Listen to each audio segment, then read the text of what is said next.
अस्सलाम वालेकुम। प्रोग्राम में आपको खुशामदीद। मैं हूं मसूद रज़ा। इलेक्शन 2024 के लिए कागजात नामजदगी जमा कराने का मरहला ख़त्म हो गया। आज आखिरी दिन था। स्टूडियोज़ में जनाब नज़ीर लगारी साहब मौजूद हैं। अभी उनसे गुफ्तगू हो रही थी तो बड़े मज़े का जुमला नज़ीर लगारी साहब ने दिया और उन्होंने कहा कि कागजात नामजदगी छीनने का आखिरी दिन आज ख़त्म हो गया। तो बड़ा मज़ा के खेज़ और बरमहल जुमला उन्होंने दिया। अब सूरत हाल ये है कि जो जमातें इलेक्शन की दौड़ में मौजूद हैं उसमें तहरीक इंसाफ तो नहीं है। तहरीक इंसाफ का डब्बा गोल हो गया, उस पर पाबंदी लग गई, उसको ने अपने यहाँ इलेक्शन दुरुस्त नहीं कराए, इसलिए इलेक्शन से वो बाहर हो चुकी है। अब जो पार्टियां बची हैं इलेक्शन की दौड़ में वो पीडीएम की ही तमाम जमातें हैं जो आपस में एक दूसरे से लड़ेंगी। और अब जो इनके नारे निकल के आ रहे हैं, क्योंकि पहले तो ये था ना कि पीटीआई इनके सामने होती थी तो उस पर तनकीद कर ली, उसको बुरा भला कह लिया, तो इसी तरह से अपनी इलेक्शन कैंपेन चला ली। अब बात करनी पड़ेगी कि जी पाकिस्तान के दरीना मसाइल का हल क्या है, आपके पास कौन सी टीम है और क्या मंशूर है। तो आईपीपी ने सबसे पहले अपना मंशूर दिया था और उसमें जो उसने बातें की थी, उसने कहा था कि वो कम आमदनी वालों को मुफ्त पेट्रोल तकसीम करेगी, मुफ्त बिजली के यूनिट्स देगी, ज़मीनें देगी। एक ऐसे मुल्क के लिए ये बातें हो रही हैं जो इस वक्त कर्जे पर चल रहा है, जिसकी 40% आबादी खते गुर्बत से नीचे ज़िंदगी गुजार रही है। 10 करोड़ लोग 2 वक्त का खाना नहीं खा सकते। ये उस मुल्क के लिए बातें हो रही हैं। पाकिस्तान पीपल्स पार्टी कह रही है कि वो 30 लाख घर बनाएगी और पूरे मुल्क में फ्री सेहत का निज़ाम लेकर आएगी। जो तरक्की याफ्ता मुल्कों में के लिए ख्वाब है वो पूरा करेगी। रोटी कपड़ा मकान का नारा जो अब्दी और अजली नारा है वो उसके साथ जुड़ा हुआ है। नून लीग का मसला जो है वो ज़रा ये है कि वो अभी अपने मंशूर की तैयारी में है, लेकिन सबसे बड़ा मामला ये है कि मियाँ साहब के साथ जो लाडले का टैग है वो टैग किस तरह से हटेगा। इसके लिए उन्होंने एक कमेटी भी बनाई थी और लगता यह है कि वो कमेटी, उसकी जो भी सिफारिशात थी अभी तक तो सामने नहीं आई, उससे कामयाबी होगी नहीं होगी वो देखना होगा। मगर मियाँ साहब के साथ लाडले का टैग लगा हुआ था, लगा है और शायद वो इसी तरह से इलेक्शन में जाएं। तहरीक इंसाफ अब इलेक्शन में नहीं है, लेकिन इसके बावजूद उनके मुखालफिन के जहनों पर किस तरह से सवार है। एहसन इकबाल साहब ने आज गुफ्तगू की और आज उनका कहना यह था कि तहरीक इंसाफ बुरी तरह इलेक्शन में शिकस्त खाएगी, इसीलिए धांधली का शोर मचा रही है। वो जमात जो इलेक्शन की दौड़ में इस वक्त मौजूद ही नहीं है बतौर पार्टी, उसके लिए यह गुफ्तगू है। मेहमानों का आपसे तारुफ कराऊं, जनाब नज़ीर लगारी साहब स्टूडियो से मेरे साथ मौजूद हैं, इरशाद भट्टी साहब मोहतरम मेरे साथ मौजूद हैं और हफीज़ुल्लाह नियाज़ी साहब मेरे साथ मौजूद हैं। आप तीनों मेहमानों का बहुत बहुत शुक्रिया। सर नज़ीर लगारी साहब, इलेक्शन 2024 बग़ैर पीटीआई के। हाँ, इस वक्त तो सूरत हाल यही है और मैं एक बात कहता हूँ कि पीटीआई एक गैर सियासी अनासर का मजमुआ था जिसने सियासत को भी एक इस तरह का खेल नहीं रहने नहीं दिया कि जिसमें वो सियासतदान के तौर पर सामने आते और उनका जो मसाइल उन्होंने पैदा किए खुद एक बतौर हुक्मरान की उन्होंने डिलीवर नहीं किया, बतौर अपोजिशन भी उन्होंने डिलीवर नहीं किया। वो ऐवान में बैठते, वो अगर तहरीक अज़मत वो अमेरिका ले आया, पूरी दुनिया इनके ख़िलाफ़ हो गई, सारा कुछ हो गया और वो जो जिन जनरलों को कहते हैं जनरल बाजवा या कोई और, वो उनके ख़िलाफ़ हो गए थे। उसके बावजूद आपके पास एक फ़ोरम मौजूद था, वहाँ बैठते और बात करते। आपने क्या किया कि उस फोरम में नहीं बैठे। जो पाकिस्तान की जो भी हैयत मुक़तदरा है उसके सामने हमारा जो अहम तरीन फोरम है वो कौमी असम्बली है, उसको छोड़ दिया और फिर उसके बाद 2 हुकूमतें अपने पास थी, उनको छोड़ दिया। ये सारे गैर सियासी अवामिल थे जो उन्होंने किए। और फिर उसके बाद जो 9 मई का अमल था उसको कोई भी नहीं ओन कर पा रहा है, वो ख़ुद भी ओन नहीं कर पा रहे हैं और जहाँ वो खड़े होते हैं वहाँ पर इस बात से वो सरफ नज़र करते हैं और इस तरह से नज़रें घुमा लेते हैं कि जैसे ये वाक़या हमारा था ही नहीं, हम तो थे ही नहीं, इसमें कौन था। अच्छा, जिन लोगों की तस्वीरें आई, जिन लोगों के सारी चीज़ें आई वो भी नज़र आ रही थी। मैं फिर भी ये कहता हूँ कि किसी भी सियासी जमात को बज़ोर बाजू ताकत के ज़रिए सियासी अमल से बाहर करना ये मुनासिब नहीं है, ये ठीक नहीं है। उन्हें सियासत में मौजूद रहना चाहिए था, उनको एक लेवल प्लेइंग फील्ड मिलना चाहिए था और अगर वो अपना बयानिया बनाने में कामयाब हुए हैं तो इसका मतलब ये है कि बाकी लोग नाकाम हुए हैं अपना बयानिया बनाने में, वो नहीं बना सके अपना बयानिया, वो अपनी बात को लोगों में रास्ते नहीं कर सके, उनके अंदर वो एतमाद ही नहीं था कि एक बड़ा सच बोल कर लोगों के सामने एक बात करते। किनकी बात कर रहे हैं? तहरीक इंसाफ? मैं उनकी बात कर रहा हूं जो लोग इस वक्त नून अपने आप लीग, को पीपल्स जीतने पार्टी, मौलाना फजलुर रहमान, जो भी पीडीएम में शामिल जमातें थी, वो भी अपना कोई बयानिया नहीं बना सकी थी। इस बयाने के मुकाबले में परेशान रहेंगी जमातें, कंफ्यूज रही, कुछ लगता है यही था। हाँ? यही था, और वो अब ऐसी बहकी बहकी सी बातें कर रहे हैं कि पेट्रोल बांट देंगे, बिजली बांट देंगे, नहीं, ये तो 30 मुमकिन लाख नहीं घर है, बना इनके लिए, देंगे। किसी के लिए भी मुमकिन नहीं है कि ये पाकिस्तान में पेट्रोल बांटेंगे। कहाँ से बांटेंगे पेट्रोल? अब बस वो पाकिस्तान कल में पैदा को होता है 50 क्या? लाख घरों का मजाक उड़ाते थे, ईरान अब कह रहे हैं 30 दुनिया लाख घर में बनाएंगे। चंद बड़े मुल्कों में है जो पेट्रोल पैदा करते हैं, और ईरान में एक लंबे अरसे तक पेट्रोल की राशनिंग होती थी। किसी कार को 3 लीटर पेट्रोल से ज्यादा पेट्रोल नहीं मिलता था। इस मुल्क में जहां पर वाफर मिकदार आप जाकर 2 बार टैंकी फुल करा के और कहीं जाकर छोड़े, फिर जाकर दोबारा टैंकी फुल, कोई पूछेगा नहीं भैया आपने तो अभी टैंकी तो आज सिर्फ कागजात नामजदगी जो है वो छीनने का आखिरी दिन नहीं था, झूठ बोलने के भी दिन शुरू हो चुके नहीं, हैं। वो भी जो भी वो सियासी अमल है, वो सारे लोग इस तरह से समझते हैं कि ये सब जायज़ है। मैं समझता हूँ कि ये ऐसा नहीं है। फिर आखिर बार इस चीज़ का भांडा फूटता है। ये चीज़ें जो आप सियासत में जो भी काम करेंगे वो ऐसा नहीं होता है। मैं हमेशा से रहा हूँ कि पीटीआई का तर्ज अमल ठीक नहीं है। मैं इनके तर्ज अमल को भी ओन नहीं कर सकता या इसको भी सर्टिफाई नहीं करता। ये कमाल कर रहे हैं लोग, ऐसा कोई कमाल नहीं किया है ये जिससे मुझे पता चले कि जनाब इन्होंने अपना एक बयानिया बनाया जो था उनका, उसको भी नहीं बना सके। जो कुछ नहीं करते कमाल करते हैं ना, है ना, जो कुछ नहीं करते कमाल। भट्टी साहब, 2024 का इलेक्शन और पीटीआई के बगैर आप इसे कैसे देख रहे हैं? अगर मसूद भाई मेरी बात माने तो मेरे प्यारे भाई हफीजुल्लाह नियाजी साहब से शुरू करें। आजकल इनकी सारी बातें पूरी हो रही हैं। सर हफीजुल्लाह नियाजी साहब, आपके नज़दीक 2024 का इलेक्शन बगैर पीटीआई? देखें, अब बात यह है कि मसूद साहब जब 10 अप्रैल को इमरान खान साहब को पिछले साल 2022 के अंदर उनको इक़्तिदार से अलहदा किया गया था, तो 2 चीज़ें एस्टेब्लिश हुई थी। एक चीज़ ये हुई थी कि इमरान खान साहब जो हैं बड़े एक अपना जो इक़्तिदार था, जो नाअहली और करप्शन की बदतरीन मिसालें थी, वो उन्होंने पसे पुश डाल दिया। उस पर कोई एक बात नहीं हुई। उन्होंने जितने वादे किए थे कोई बात नहीं हुई, क्योंकि उन्होंने जो बयानिया अपनाया तो पहला राउंड जीत के इक़्तिदार से अलहदा हुए। लेकिन इस तरह की जीत जो होती है, इसकी बदकिस्मती से पाकिस्तान के अंदर जब आप एंटी एस्टेब्लिशमेंट बयानिया अपनाते हैं तो लामोहला आपको इस तरह की मकबूलियत मिलती है। इसमें थोड़े से 2 बातें मैं बाद में करूँगा, लेकिन इसके साथ एक चीज़ मुंसलिक है, और वो ये है कि इसमें इलेक्शन नहीं होते, फिर आप इलेक्शन से दूर चले जाते हो। ये बात मेरा ख्याल है कि 13 अप्रैल 2022 को मैंने वीलॉग किया था, तो उसी दिन ही मैंने कहा था कि जी शहबाज शरीफ साहब वज़ीर आज़म बन गए, मुस्लिम यूनियन का वज़ीर आज़म बन गया, लेकिन उनकी सियासत अब्दी नींद सो गई है। अपने प्रोग्राम में भी मैं यही बात कहता था, शाहजहाँ में इकट्ठे होते थे और वहाँ पे अक्सर ये बात होती थी कि इनकी सियासत अब्दी नींद सो गई है, और इमरान खान साहब को जिंदा या मुर्दा, उनकी सियासत जिंदा जावेद हो गई है। ये हमारे पास ये कोई रॉकेट साइंस नहीं, ये एम्पेरिकल फार्मूला है कि पंजाब के अंदर जो है एंटी एस्टेब्लिशमेंट बयानिया बहुत ही पॉपुलर होता है। ये एक लंबी एक फिलोसफिकल बात है कि क्यों होता है। ये मियां नवाज शरीफ साहब जो जीतते रहे, इमरान खान, इन्होंने कब ये बयानिया इख्तियार किया था? मैं बता दूं जी, देखें ना आप, ये 2021 के अंदर इमरान खान साहब की क्या हालत थी।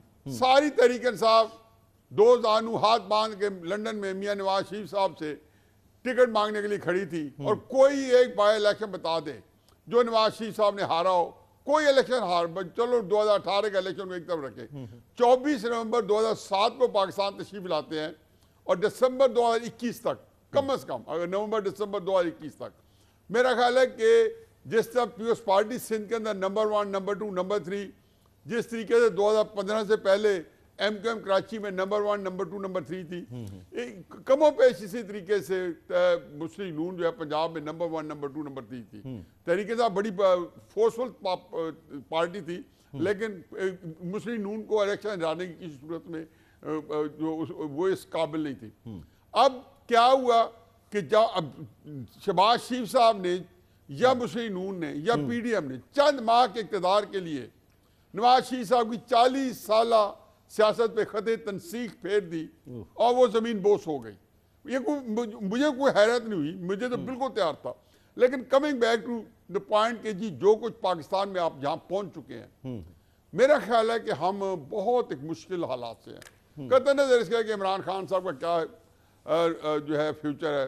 लगाई साहब ने बहुत खूबसूरत बातें की हैं और बात यह है कि इमरान खान साहब ने सियासत के अंदर बिल्कुल नए असूल और जवाबत मुतारफ कराए हैं। उन असूल और जवाबत के अंदर इलेक्शन का मिलना तहरीक इंसाफ को नामुमकिन है। पहले दिन से पता था, ये अप्रैल से पता था कि नहीं मिलेगा। मैंने कहा था कि जी उनके बयानी में अक्सर मैं कहता था जी इस बयानी में इलेक्शन नहीं है, लेकिन 9 मई के बाद तो सवाल ही पैदा नहीं होता कि इमरान खान साहब को इलेक्शन मिले। मैं ये बताऊं, ये 8 फरवरी तक का जो सफ़र है ना, इसकी गिनती कर लें, चाहे ये 1.5 महीने का है चाहे 1.25 महीने का है, ये एक आग का दरिया है और डूब के जाना है। आप 8 फरवरी तक जब तक पहुंचेंगे इस मुल्क के अंदर जो है, आप देखें कि वो वाकयात होंगे जो अगर बंदा कहते हैं वो आंख जो कुछ देखती है लब पे आ सकता नहीं। मैं आपसे दोबारा पूछूंगा वो क्या क्या वाकयात आप फोर्सी कर रहे हैं 8 फरवरी तक। भट्टी साहब, एक आग का दरिया है और डूब के जाना है। अब इसमें जो जमातें इलेक्शन में हिस्सा ले रही हैं उनकी अपनी सियासत बचती नज़र आ रही है और जो बयानिए वो इख्तियार कर रहे हैं वो बड़े सुपरफिशियल से बयानिए हैं, जिनका मजाक उड़ाया करते थे जिन बातों का, उन्हीं बातों को बयान कर रहे हैं। तो ये बौखलाए हुए हैं, घबराए हुए हैं, क्या वाकई ये यकीन करें कि जी 30 लाख घर बना देगी पाकिस्तान पीपल्स पार्टी और सेहत का निज़ाम ले आएगी पूरे मुल्क में? अच्छी अच्छी सी बातें हो रही हैं, क्या हो रहा है सर ये? पहली बात तो मसूद भाई, हफीज़ुल्लाह नियाज़ी साहब और लगारी साहब ने जो ज़मीनी हक़ाइक़ बयान किए, ज़ाहिर है हफीज़ुल्लाह नियाज़ी साहब को मैं काली ज़ुबान वाला इस तरह कहता हूँ कि ये पिछले 6 महीने से कोई 5-6 बातें मुझे बताई जा रहे थे, ऑफ द रिकॉर्ड भी और ऑन द रिकॉर्ड भी, और वो सच हो रही और वो सारी पूरी हुई और जो मैं सोच भी नहीं सकता था कि ऐसा होगा और वैसे ही हुआ। ये कामिल सहाफ़ी होते हैं, आमिल सहाफ़ी होते हैं जिनकी बातें सच्ची होती है, काली ज़बान में कोई शक नहीं। और मैं हाँ, और मैं ठीक आप अगर उसको इस तरह कह लें तो चलो ठीक है।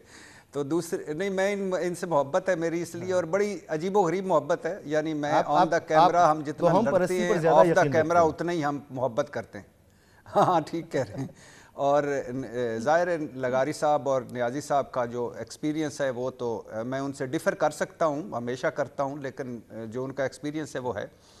पहली बात भाईजान आपका ये है कि ये मुल्क है मंशूरों का कब्रिस्तान, मंशूरों का मोहनजोदाड़ो है, वादों दावों नारों का हड़प्पा है। यहाँ जितना मर्जी है कोई झूठ बोल ले, अवाम ने उसका क्या उखेड़ लेना है, या अवाम ने कब पूछ लेना है कि हजूर आपने तो ये बात की थी।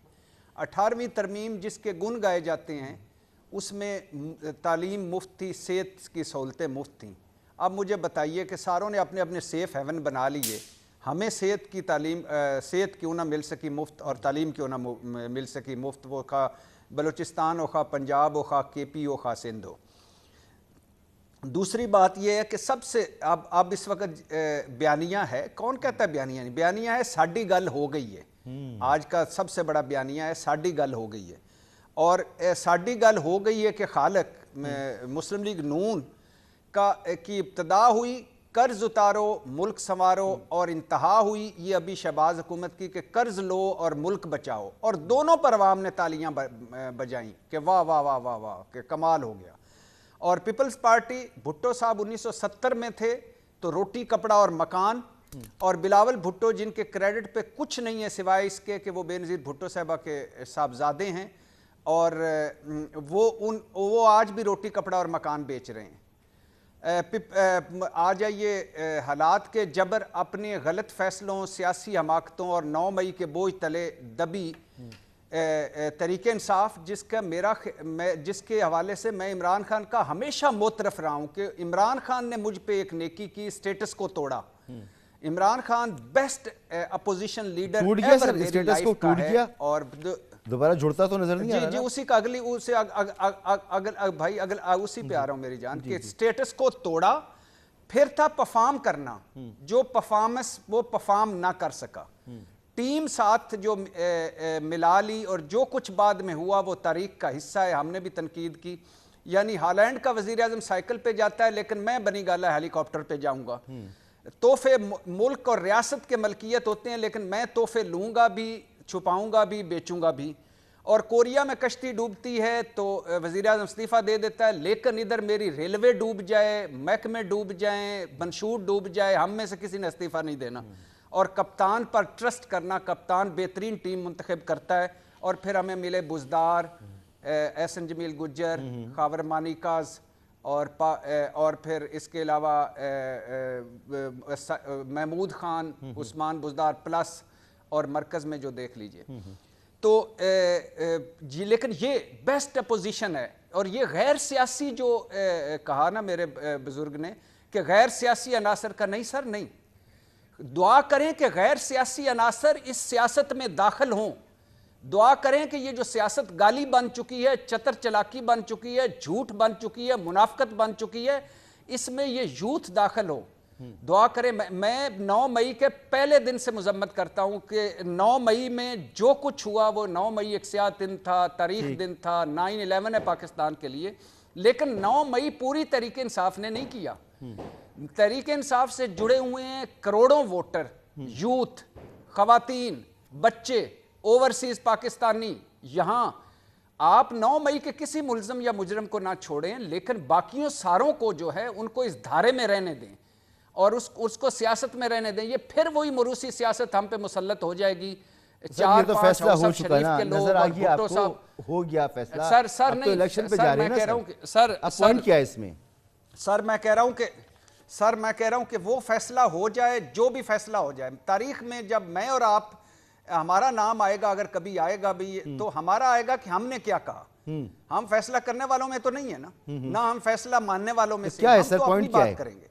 बात ये है भाईजान के, बात ये है कि ये इंतखाबात अगर तरीके इंसाफ के बिना हो गए तो वो मुतनाज़े तरीन इंतखाबात होंगे, मशकूक तरीन इंतखाबात होंगे, और ये इंतखाबात कोई नहीं मानेगा। और इन इंतखाबात कि उसके बाद ना सियासी इस्तेकाम आएगा ना मुआशी इस्तेकाम आएगा। ठीक है। और आखिरी बात है कि हैरत मर चुकी है भाईजान।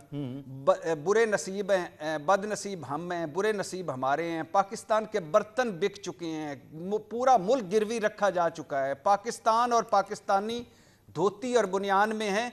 और अभी जो मेरे एहसन इकबाल साहब फरमा रहे थे कि कायदे आज़म का घर जला दिया, बहुत दुख हुआ। कायदे आज़म वहाँ रह नहीं थे, चलो, लेकिन कोर कमांडर हाउस जला दिया। कायदे आज़म की जमात जला दी आपने, कायदे आज़म का मुल्क जला दिया आपने, कायदे आज़म का पाकिस्तान तोड़ दिया आपने। कायदे आज़म के पाकिस्तान में कायदे आज़म सिर्फ नोटों पर है, और वो नोट भी 10% लोगों की जेब में है। भट्टी साहब, पता नहीं कैसी बातें करते हैं, मुंह भर भर के झूठ बोलते हैं। ठीक भट्टी साहब, आपका भरपूर गम और गुस्सा भी था इसमें, आपका एनालिसिस भी था, और आखिर में जो आपने कहा कि अगर ये इलेक्शन पीटीआई के बगैर होते हैं तो मुतनाज़ तरीन होंगे, मुल्क में स्टेबिलिटी नहीं आएगी। क्या ये हकीकत है जो भट्टी साहब बयान कर रहे हैं? एक ब्रेक के बाद।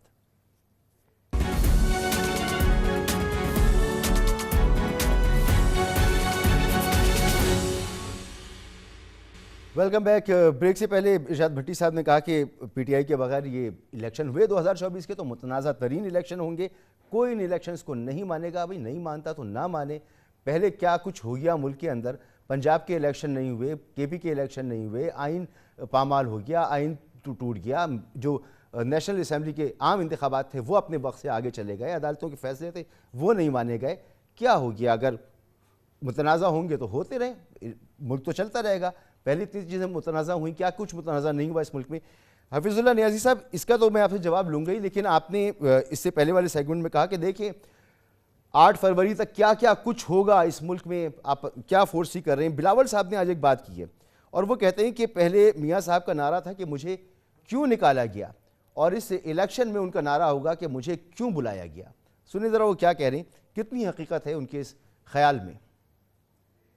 जी सर, हफीज़ुल्लाह नियाज़ी साहब, बिलावल साहब जो ये पेशगोई कर रहे हैं, क्या 8 तारीख तक ये पेशगोई भी सच हो जाएगी? देखें जी, बात यह है कि जो बिलावल साहब का जो है blow hot and blow cold, ये तो चलता रहेगा। मेरा नहीं ख्याल कि मुस्लिम नून और पीएस पार्टी के दरमियान में जो हम आंगिया जो अंडरस्टैंडिंग है वो इतनी आसानी से वो अंडरमाइन हो सकती है। लेकिन दोनों सियासी जमातों के लिए, खुसूसन पीएस पार्टी के लिए, चूँकि वो उन्होंने स्पेस पंजाब में लेनी है, वो वाय कर रहे हैं वज़ीर आज़म बनने के लिए, थोड़ा सी उनकी पोजीशन जो है अगर देखा जाए तो पूरे पाकिस्तान के अंदर पीएस पार्टी को वो स्ट्रेंथ हासिल नहीं है पब्लिक में। इमरान खान साहब के बाद इमरान खान साहब को भी एक साइड पे रखें उनकी सियासत को, तो जो बाकी बच जाते हैं उसमें नवाज शरीफ साहब की जो इस वक्त ज़ाती तौर पे भी वो एक बड़े एक मजबूत और एक जिसको कहना चाहिए कि क्वालिफाइड पॉलिटिशियन है, और फिर उनकी जो फॉलोइंग है वो भी पीएस पार्टी से कदरे बेहतर होनी चाहिए। बिलावल साहब सर जो कह रहे हैं, और पीएस पार्टी के पंजाब में कोई स्पेस नहीं है, उनकी ये पेशगोई सच नहीं होती। लेकिन ये मेरा ख्याल है कि ये कहना चाहिए उनको सियासत। अब ये जो इलेक्शन होने जा रहा है सर, ये बगैर पीटीआई के, जैसे भट्टी साहब ने कहा, मुतनाज़ तरीन होगा और कोई इसे नहीं मानेगा। अच्छा, कोई नहीं माने तो क्या हो जाएगा, और क्या वाकई मुतनाज़ होगा? मेरा ख्याल है कि भट्टी साहब ने जो बात की है बिल्कुल आधी की है। उससे पहले मैं तो कहता हूँ कि ये जब हो जाएगा तो सिर्फ मुतनाज़ नहीं होगा, बल्कि बहुत सारा एक आपको एक ऐसा माहौल दे जाएगा कि मैं तो उस पाकिस्तान में रहने का तस्वर ही नहीं कर रहा हूँ कि वो किस किस्म का पाकिस्तान हम आगे लेके चलेंगे, क्योंकि इस तरह के इलेक्शन जो है वो पाए तकमील तक नहीं पहुँचते। ये जो कुछ हो रहा है, मसला आप देखेंगे पिछले 2-3 हफ्तों में कितनी डेवलपमेंट्स हुई हैं। पीएस पार्टी जो थी बड़ी डिप्राइव थी, लगता भी था, बल्कि मैं तो इस हद तक मेरे अपने कॉलम्स और टीवी तबसरे हैं कि पीएस पार्टी से सिंध भी ले लिया जाए, और वो जरदारी साहब ने दबे अल्फाज में और बिलावल साहब ने खुल के उसका एहतजाज किया। फिर एकदम देखा कि पिछले 2-3 हफ्तों से पीएस पार्टी को स्पेस मिलना शुरू हो गई है। बलूचिस्तान लगता है कि अब उनके हवाले कर दिए गए कि सरफराज भुट्टी जो है मेरे नज़दीक बलूचिस्तान के मुस्तकबिल के वज़ीर आला हैं, मेक नो मिस्टेक। वो बड़े स्ट्रॉन्ग पॉलिटिशियन हैं, अक्लमंद हैं, उनमें कैपेसिटी है, अनवारुल हक काकड़ साहब की तरह उनके अंदर बेपनाह सलाहियतें हैं, और उनका पीएस पार्टी में जाने का मतलब यह है कि वज़ीर आला जो बलूचिस्तान का है वो भी उस पार्टी को दे दिया गया है। फिर फैसल वावडा को एक तरफ छोड़े, हर जगह पे जो खसूसन छोटे सूबों में केपी में भी और सिंध में भी वहाँ पीएस पार्टी को पिजराई अब मिलना शुरू हुई है। ठीक है। तो एक तो बात यह है कि जो लगता था कि मुस्लिम नून को पंजाब समेत बाकी भी तीनों सूबों के अंदर एक एडवांटेज होगा, वो अब नहीं रहा। अब मुस्लिम नून उसको कैसे एकोमोडेट कर रही है या आगे लेके चलेगी, उनके लिए भी एक मखमसा ज़रूर होगा। लेकिन इस दौरान जो है आज से लेके 8 फरवरी तक ये इस तरह चीज़ें नहीं चलेंगी कि आप देखें पाकिस्तान के अंदर पब्लिक ओपिनियन जो है उसको कोई एड्रेस ही नहीं कर रहा। जो सियासी जमातें उन बेचारों के साथ ये बड़ी ज़्यादती है कि वो इस वक्त इर्रेलेवेंट हो गई हैं। आपने तो डरा दिया है कि आप ऐसा पाकिस्तान देख रहे हैं जिसमें आप रहने का तस्वुर भी नहीं कर सकते। तो सर नज़ीर लगारी साहब, क्या मियाँ नवाज़ शरीफ साहब एक जहादीदा सियासतदान हैं, 40 साल से सियासत कर रही हैं, जरदारी साहब हैं, मौलाना फजल रहमान साहब हैं, जिन खदशात का इज़हार भट्टी साहब ने किया और जिन खदशात का इज़हार हफीज़ुल्लाह नियाज़ी साहब ने किया, क्या ये उनको नज़र नहीं आ रहा कि मुल्क किस तरफ जा रहा है और उस पर वो कोई बात नहीं कर रहे? उनको भी नज़र नहीं आ रहा है जिनके हाथ में है मुल्क सर। मगर ये हफीज़ुल्लाह नियाज़ी साहब बहुत संजीदा हैं और मैं उनका इस हैसियत में एहतराम करता हूँ। वो शायद पूरी बात कह पाएँ ना कह पाएँ, मैं भी नहीं कह पाऊँगा। अगर कोई ऐसा मनसूबा है जो पाकिस्तान के वफाक के लिए नुकसानदेह होगा तो उसके हिस्से के तौर पर जो है इमरान खान का भी एक किरदार होगा, जो पिछले 3 साल में 2 साल में ख़ास तौर पर इन्होंने प्ले किया है और पाकिस्तान के तमाम इदारों को ऐसे उन्होंने बेदस्तो पा करने की कोशिश की है। कौमी असम्बली को, फिर सूबाई हुकूमतों को, फिर उसके बाद ऐवानों को, फिर उसके बाद सियासी अमल को, सब कुछ को, और आखिर में फ़ौज पर अटैक कर दिया, डायरेक्ट हमला कर दिया और कहा कि मैं इससे नहीं। तो और बाकी लोग जो हैं वो सारी सूरत हाल को संभाल नहीं पा रहे हैं, और जो कुछ हो रहा है वो सारे का सारा हादसात की सूरत में हो रहा है, जो गलत हो रहा है। और चीज़ों को संभाला जा सकता था, उस वक्त भी संभाला जा सकता था, बाद में संभाला जा सकता था, 9 मई के बाद भी संभाला जा सकता था, चीज़ों को संभाला जा सकता था। मैं वफाक की इकाइयों को मजबूत देखना चाहता हूँ। मुझे 18वीं तरमीम से कोई शिकायत नहीं है, बल्कि उस तरमीम को अगर किसी ने गलत इस्तेमाल किया है तो उनकी बात है, लेकिन ये तरमीम जो है पाकिस्तान को एक बेहतरीन वफाक बनाती है और रहने के काबिल वफाक बनाती है।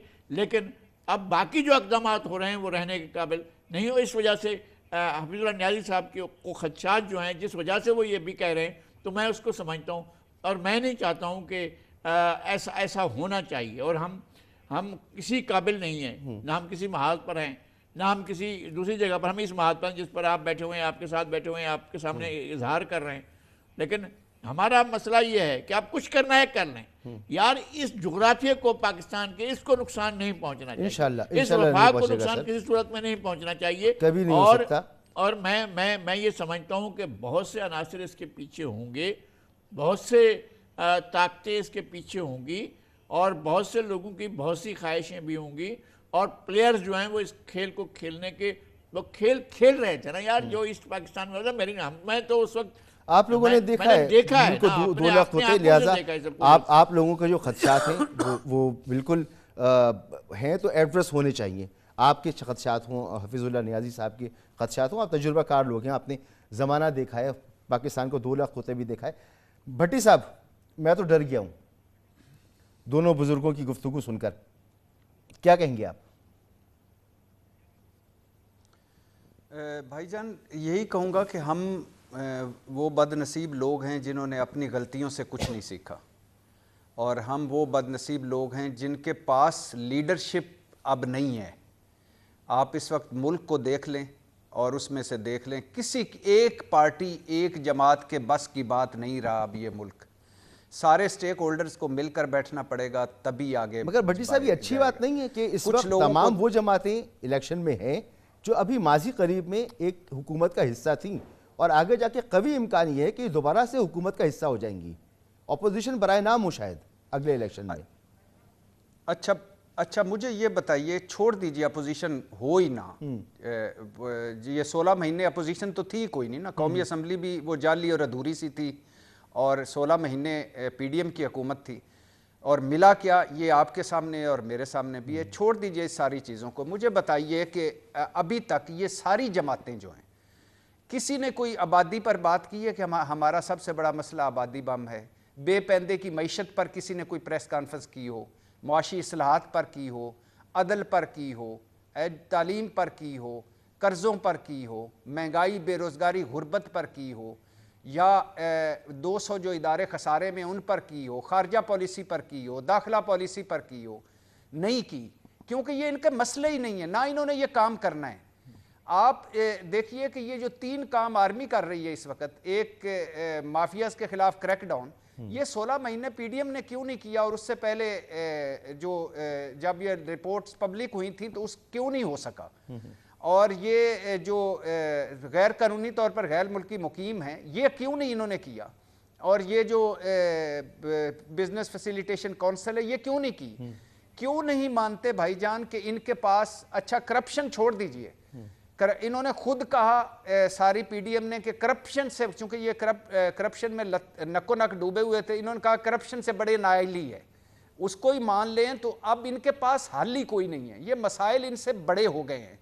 और अब ये सिर्फ इस वक्त देखें ना, इमरान खान हैं अडयाला जेल में, कोई 225 मुकदमे हैं उन पे।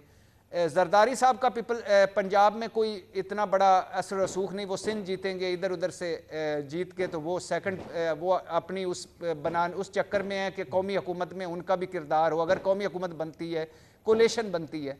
और तीसरे मेन इस वक्त जो ड्राइविंग सीट पे है गड्डी, जिसके ऊपर लिखा हुआ है साड़ी गल हो गई है रिस्क फ्री और गारंटियों भरी वापसी के बाद, तो उसके नवाज शरीफ साहब जब से आए हैं, मुझे बताएं कोई उन्होंने एक ठोस किस्म का दिया हो कि 4 साल में एवन फील्ड में रहा, जब आप मुझ पे रोज़ बातें करते थे, मैं मुल्क के लिए सोचता रहा।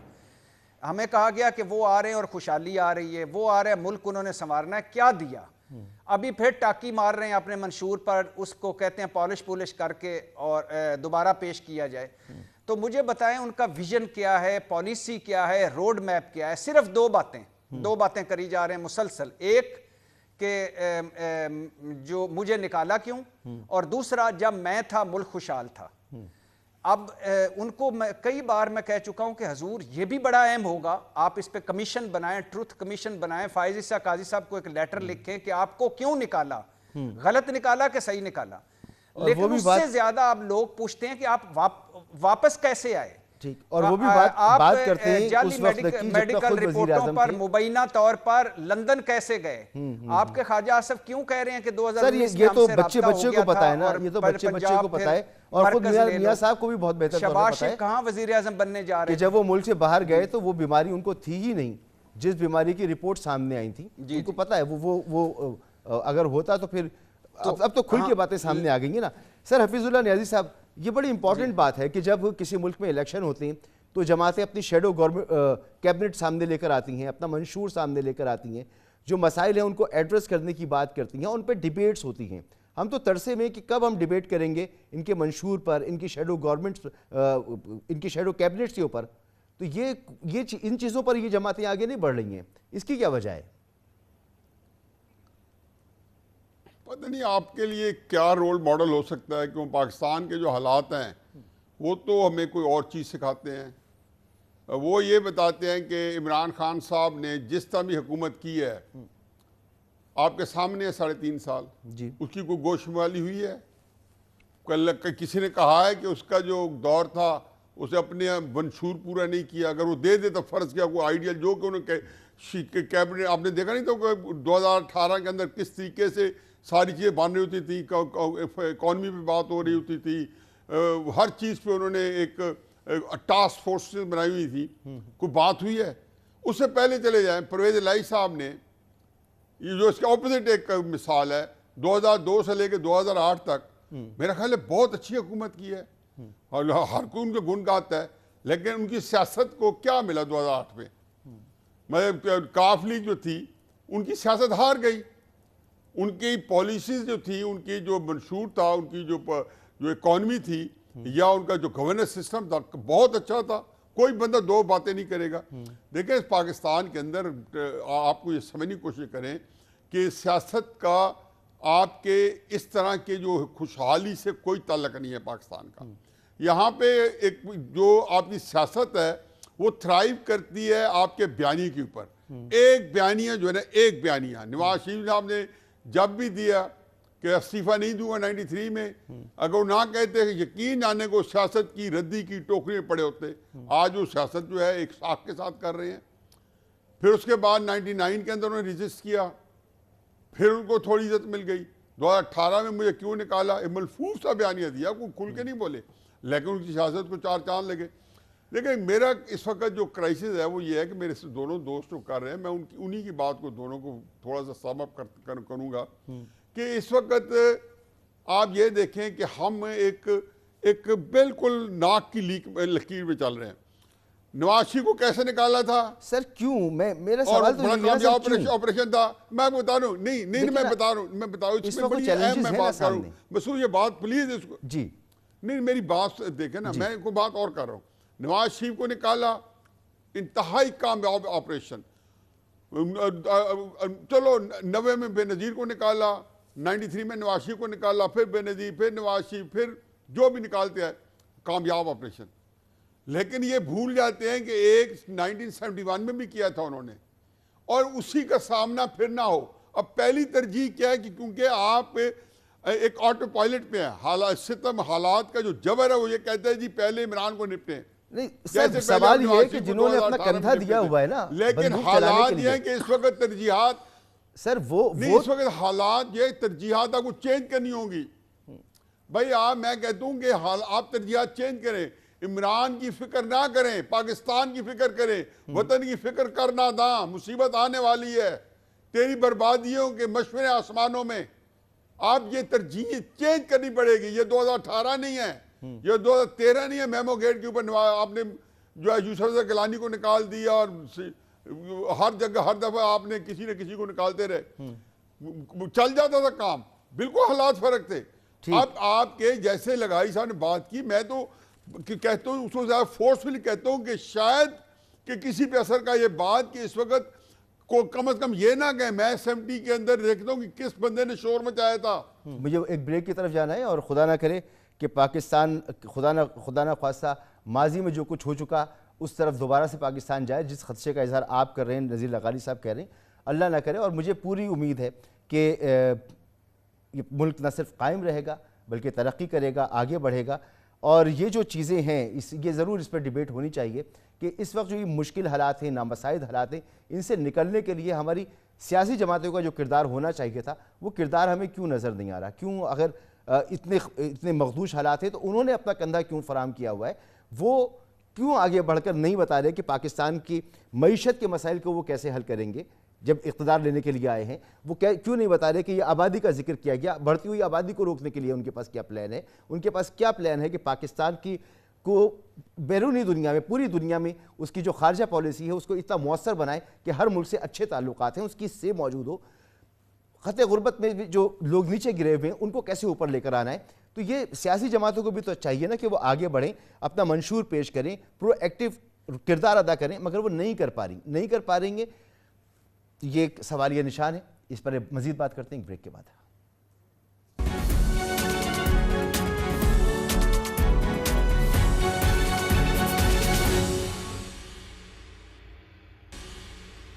प्रोग्राम में आपको एक बार फिर खुशामदीद। नज़ीर लगारी साहब, जिन खदशात का इजहार किया गया आपकी तरफ से भी हुआ, हफीजुल्लाह नियाज़ी साहब की तरफ से भी हुआ, इरशाद भट्टी साहब की तरफ से भी हुआ, लेकिन इस वक्त तमाम क़ुव्वतों को साइड पर रखें।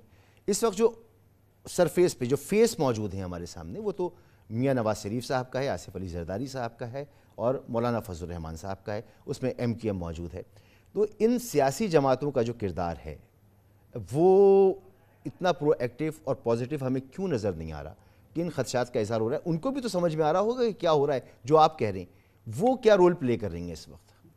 पहली बात तो मैं ये वाज़ेह कर देता हूँ कि पाकिस्तान के बारे में जितनी बातें कही जाती हैं जी कि फ़लाँ ने बनाया, अंग्रेज़ों ने बनाया, इस तरह हुआ, बुरा, पीर पगारा भी कहते रहे और लोग भी कहते रहे। पाकिस्तान एक तारीख़ी वहदत है और 5000 साल से एक इकाई है जो हमारे सामने तारीख है, वो एक इकाई है। और दरियाए सिंध और उसके ट्रिब्यूटरीज़ जो हैं वो इस इकाई की तश्कील करते हैं। वजह यह है कि पाकिस्तान के लोग एक हैं, इंटीग्रेटेड हैं, एक दूसरे से मिले हुए हैं और हमारे सारे लोग जो हैं एक दूसरे के साथ हर तरह के रिश्तों के साथ एक दूसरे से मिले हुए हैं। ठीक है, ये वो एलिमेंट्स हैं जो पाकिस्तान की हकीकत को हकीकत नहीं मानते हैं, वो आगे बढ़कर एक आला कार के तौर पर इस्तेमाल होते हैं। मुझे नहीं पता वो कहाँ हैं, मैं किसी को भी ये नहीं कहता हूँ। मैं तो फेसेस की बात कर रहा हूँ जो हमारे सामने मौजूद है। आपके पीछे क्या है वो तो थ्योरीज है सर। ये फेसेस किसी मसले को हल नहीं कर पा रहे हैं क्योंकि ये सारे के सारे उलझे हुए हैं और इनको उलझाया गया है। ठीक है, मुझे वक्त सियासत का मैदान जितना वसी होना चाहिए, गैर सियासी काश्तकारी इसमें ज्यादा हुई है। जी भट्टी साहब, वक्त कम है, कोई कमेंट कीजिएगा कि ये फेसेस अब हमारे सामने मौजूद हैं सियासत में, ये तो जहां दीदा लोग हैं ना, ये इन खतरात को महसूस नहीं कर रहे हैं, तो ये क्या करते हैं आपको नजर आ रहे हैं? भाईजान, ये जहां दीदा लोग हैं अपनी लुट मार में, अपने औलाद के लिए, अपने कारोबार के लिए, ये 75 सालों में मुल्क इन्हीं जहादीदा लोगों की वजह से यहाँ पहुँच गया है। और दुआ करें कि अल्लाह इन जहादीदा लोगों से हमारी जान छुड़ाए, कोई नए लोग आए जिनके कोई खुले ज़हन वाले, मुल्क के लिए कुछ करने वाले। ये कब्रों में जिनकी टांगें हैं, बीमारियों के जो घर हैं, जान ही नहीं छोड़ रहे मुसलसल और चिमटे हुए हैं इक़्तिदार के साथ। 8वीं वारी, 7वीं वारी, 5वीं वारियाँ लगी हुई हैं और एक अपना पुत्र लेके फिर रहा है, दूसरा अपने आप को लेके फिर रहा है, तीसरा जो है वो नज़र ही नहीं आ रहा है। दुआ करें कि इनसे जान छूटे, कोई नए लोग आएँ ताकि हम आगे बढ़ें। मुल्क जिन्होंने भी तरक्की की है, जो शोबे जिसने भी तरक्की की है, जब इस उम्र में 17-72 हो जाते हैं तो उसके बाद अगलों के लिए जगह छोड़ते हैं ताकि अगले आकर उसको मुल्क को आगे चलाएं। ये मुसल्लत ही मुसल्लत ही हम पे। हफीजुल्लाह नियाज़ी साहब, आपसे भी यही सवाल कि ये तो जहादीदा लोग हैं ना, आप भट्टी साहब का अपना मौक़िफ़ है, लगारी साहब का भी, आप बताइए कि क्या मसला क्या है। इनके भी तो समझ में आ रहा होगा ना जो आप बयान कर रहे हैं, जो लगारी साहब कह रहे हैं, जो भट्टी साहब कह रहे हैं। मैं तो मसूद साहब उनसे ज़्यादा गिला तो उन नहीं क्या बंदा करे, और मेरी रसाई भी नहीं है। मेरा गिला इस वक्त तो आपसे है कि आप जैसे लोग जो है बड़ी अहम पोजीशन में बैठे हैं। आपको अंदाज़ा नहीं है कि आप कितनी इंपॉर्टेंट पोजीशन जो है, आपसे मुराद ये जितने हमारे जो मीडिया के अंदर जो यंगस्टर्स हैं या जिससे जितने लोग हैं, हमें क्लैरिटी नहीं है। मैं नहीं समझता हूँ कि आबादी हो या कोई, जितने आपने एल्स बताइए, पाकिस्तान की बीमारियाँ बताई हैं, ट्रैफिक को फ्लाव सारी मौजूद है। लेकिन एक बात मेरे जहन में रखें जी, मैं अगर आपको तैरना नहीं आता और आपने डिज़ाइनर सूट पहना हुआ है और मैं आपको किसी तालाब गहरे में डाल देता हूँ या दरिया में फेंक देता हूँ, आप क्या कहेंगे? मेरे कपड़े उतार लें? आप कहेंगे मेरी जान बचाओ?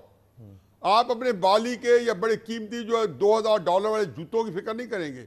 इस वक्त पाकिस्तान को बचाने की ज़रूरत है। आपके पास लग्जरी है ही नहीं बाकी चीज़ सोचने की, हैकर सोचते रहे। मुझे यूँ लगता है कि एहसास ज़ियान नहीं है, और बचाने का एक ही तरीका है, मैं अभी आपको बता रहा हूँ, एक ही तरीका है, वही है जो बेनज़ीर और नवाज शरीफ साहब ने एक दो सोचा था, चार्ट ऑफ डेमोक्रेसी। चुनाचे एक से दूसरे को मरवाते हैं, दूसरे तीसरे से मरवाते हैं। इमरान खान साहब को नवाज शरीफ की 20 अक्टूबर तो गुजरावाली की तकरीर अजबर करनी होगी, जिसमें उन्होंने ऑफर किया। उन्होंने कहा था इमरान खान से कोई झगड़ा नहीं है। माजरत, आपकी गुफ्तगू यहाँ मुनक़ता हो रही है, वक्त मेरे पास नहीं है। आपका भी शुक्रिया इरशाद भट्टी साहब, आपका शुक्रिया नज़ीर लग़ारी साहब, आपका भी शुक्रिया। बहरहाल जितने भी मसाइल हों, मैं तो ऑप्टिमिस्टिक हूँ पाकिस्तान के लिए, इस धरती के लिए, इस मुल्क के लिए। अल्लाह ताला इसे हमेशा शाद व आबाद रखे और मजबूत रखे। इस दुआ के साथ इजाज़त दीजिए। अल्लाह हाफ़िज़।